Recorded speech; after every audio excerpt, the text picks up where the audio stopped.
Welcome back to another technical deep dive here in the debug zone. Today we're tackling a big question and breaking it down with insights from other users.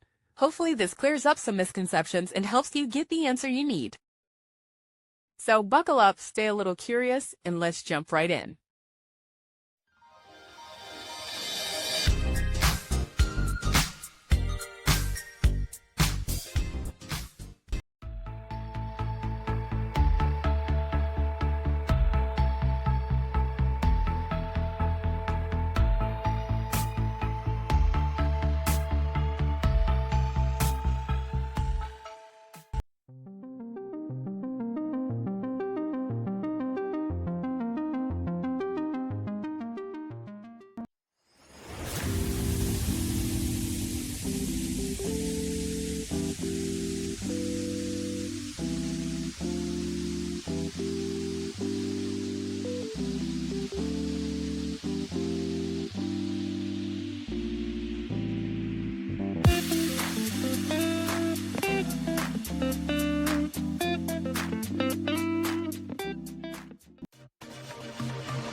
And that's a wrap.